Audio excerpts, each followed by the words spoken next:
Hi guys, how's it going?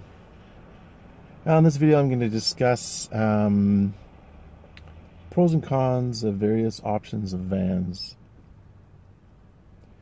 I'm basically going to be considering buying a brand new van or a van for $10,000. Now with a brand new van, there's only one that I'm really considering, and that's the Ram ProMaster.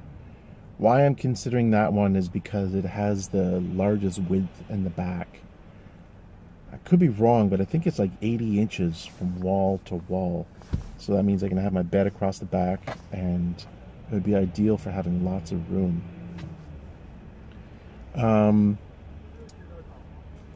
But it's a lot of money. It's like 35,000 plus tax, 12% tax in British Columbia is what we pay. So I would be paying on $35,000, that would be like $4,200 in tax. Now then there's going to be all the other stuff they're going to try to add in, like freight and the floor mats and documentation fees, all the games that these car dealerships have.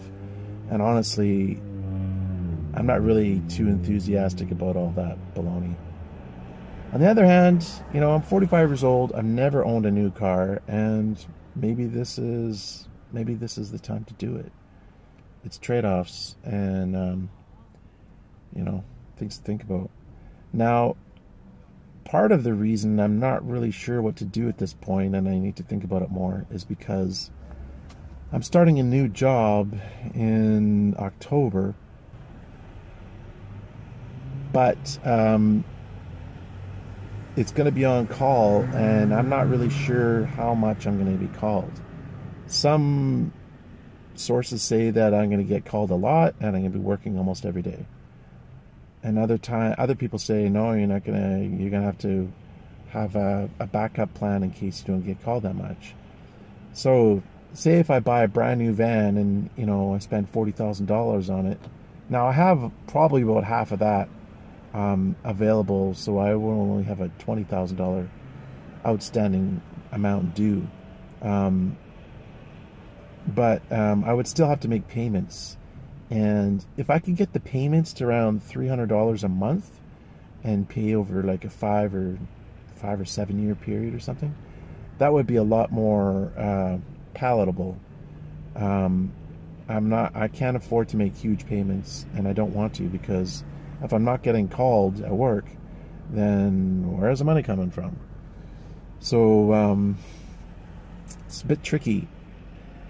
So the alternative to that, and another reason the ProMaster is attractive is because it gets 16 to 17 miles a gallon, and it has a high top, which is nice. But on the other hand,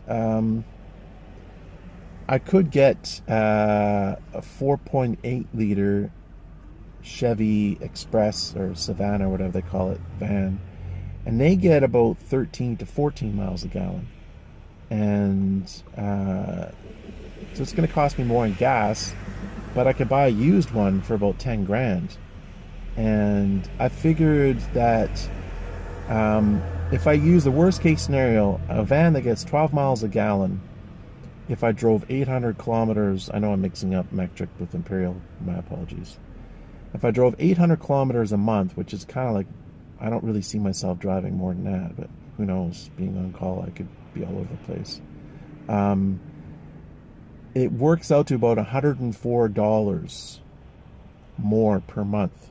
12 miles a gallon, driven 800 kilometers a month, works out to $104 more a month in gas versus my current van, which is a Transit Connect, which gets 22 miles a gallon. So the 10 miles a gallon difference makes a difference of $104 a month in gas. So that's the worst case scenario. Now, if it's a van like that's getting 14 miles a gallon, I'm going to do better than $104 a month. I could get it down to $60 or $40 more a month. And that is a lot more attractive. I can handle that.